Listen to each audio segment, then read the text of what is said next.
Fala rapaziada, esse vídeo aqui eu vou mostrar uma operação que eu fiz em cima do rompimento de um gatilho e depois eu vou explicar, né, o motivo dessa operação. Então, se você tem interesse de aprender, acompanhe o vídeo.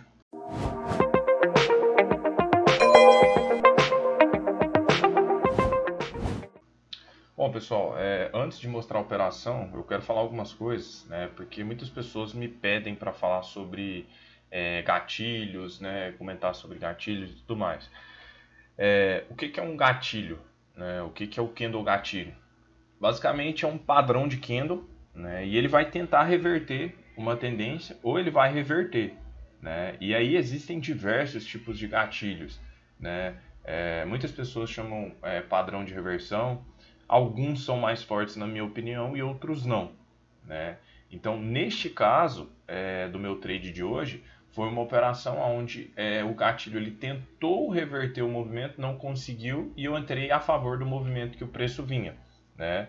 E existem, como eu falei, existem diversos tipos de gatilhos, inside candle, doji, martelo, spin, arame, engolfo, mas eu não utilizo todos, eu utilizo na verdade apenas três, né? Então vamos para o vídeo aí da operação e aí eu volto para explicar.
Bom, pessoal, vocês puderam assistir aí a operação, né? Ela foi uma operação, ela tá bem aqui na minha tela, a minha entrada, que me rendeu 8 pontos, né, no mini dólar.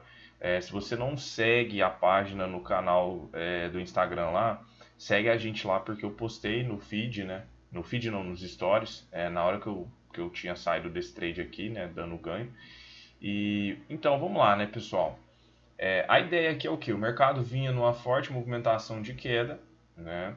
E quando eu vejo o mercado caindo muito, normalmente eu olho alguns tempos gráficos menores alternativos. Nesse caso aqui, eu estava olhando o gráfico de trades, que é um gráfico que eu gosto muito de operar.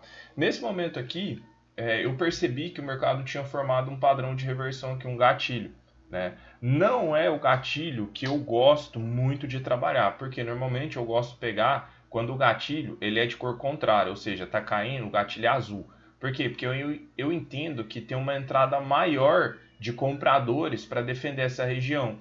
E quando esse candle ele é perdido, no caso a sua mínima, isso automaticamente começa a acionar stop de quem acreditou, né, que o mercado iria inverter. Então a minha entrada ela se deu na ruptura da mínima, meu stop ficou acima da máxima e o mercado andou. Né? Só que como eu sempre falo, a gente tem que analisar todo um contexto, né, gráfico. Por quê?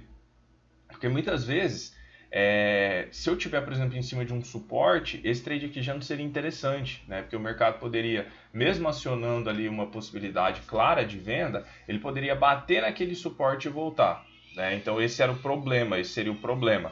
Né? Ou no caso de uma compra, imagina que eu estou comprado, por exemplo, e eu vou comprar, na verdade, eu estou próximo de uma resistência. O preço pode bater naquela resistência ali e depois voltar tudo. Né? Como eu mencionei anteriormente, né, vai existir assim, ó, diversos padrões de candle, né, de gatilhos e tudo mais.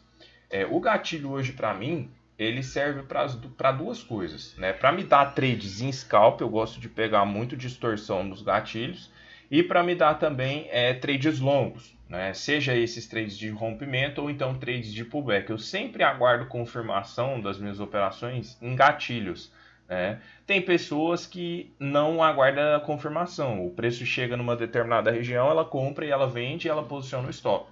Eu já espero a formação desses gatilhos, por quê? Porque eu vou basear o meu stop nele, né? Eu vou basear o meu risco nele, a mão que eu vou trabalhar, tudo em cima dele. Né? Então hoje o meu operacional ele é constituído em cima de gatilhos, em cima de padrões de candle. Né? E você tem várias formas de trabalhar isso. Tem pessoas, por exemplo, que utilizam gatilho como região de parada de preço. Às vezes o preço está chegando próximo de um gatilho, a pessoa sabe que vai parar ali, e às vezes ela abre uma compra, por exemplo, no caso o preço está caindo, vem buscar uma região de gatilho, ela abre uma compra porque ela entende que ali é uma região de grande força por conta de uma grande formação de padrões ali, de gatilhos. Aí ela acredita que o preço pode subir. Eu já não utilizo assim, como eu mencionei. A minha forma de trabalhar é mais específica. Né? Quais os tempos gráficos eu devo marcar gatilho? Outra coisa que muita gente me pergunta. Na verdade, não tem isso. Tá? Qualquer gráfico que você vá marcar ali gatilho, ele vai ser gatilho. A questão é, quando você, por exemplo, pegar um gatilho, um tempo gráfico maior, ele vai ser muito mais relevante do que num gráfico menor. Por exemplo, se eu for olhar um gatilho lá no gráfico de 60 minutos, no gráfico diário, ele vai ser muito mais relevante do que num gráfico de 5 minutos. Tanto é que nas minhas operações swing trade, eu espero só uma confirmação de gatilho. E já no intradiário eu já preciso de mais confirmações. Né? Um gatilho para mim já não é suficiente. Né? Então são alguns detalhezinhos aí que eu coloco, né? Então é coisa que eu testei e eu vi que era mais interessante fazer dessa forma, né? Outra dúvida que muitas pessoas me perguntam, o gatilho ele tem que ser sempre da cor contrária, por exemplo, o mercado está subindo, aí ele vai e deixa uma barra vermelha no meio da alta, ou ele está caindo e deixa uma barra azul. Não necessariamente, tá? O formato daquele candle já vai me dizer muito se ele é um gatilho ou não. Eu estou falando do meu ponto de vista de analisar, tá? E não de fulano ou ciclano. É o ponto que eu analiso. Às vezes você possa conhecer alguém que utilize também dessa mesma ideia do gatilho, porque isso é uma coisa que hoje praticamente todo mundo utiliza, né? Só que a pessoa às vezes olha de forma diferente, né? Então, tá aí um trade bem simples. Eu entrei com 10 contratos, como vocês viram, né? O mercado rapidinho foi pro alvo, né? Bem tranquilo. E esse tipo de operação eu faço direto, e essas operações também, a gente tudo estuda lá na sala, as oportunidades antes delas acontecerem, questão de risco, né, questão de stop, questão de o comportamental mesmo do mercado ali em tempo real, né? E por isso que eu até falo, se você tem interesse aí de participar, né, de conhecer um pouco mais aí do meu trabalho, minha mentoria, minha sala, meu curso, é só me chamar aí no inbox aí, pega o link aí na descrição, né? E se de alguma forma também esse vídeo te ajudou, né? Se foi legal, se te agregou em alguma coisa, deixa o seu like aí que isso ajuda bastante, né? O canal. Se inscreve no canal também, compartilha aí com algum amigo, manda o link aí para ele assistir também, que isso pode ajudar. E se inscreve lá na nossa página do Instagram, tá? Não esquece de seguir a gente, porque lá eu também tô querendo, eu posto muita coisa, posto meus resultados aí de algumas contas que eu opero, posto resultado mensal, né? Tudo muito claro para vocês, para ver como é que está sendo meu desempenho, né? Tem o resultado lá anual, que eu postei um tempo atrás, então tudo bem interessante lá. Fechou? Então é isso, pessoal. Um abraço para todo mundo. Valeu!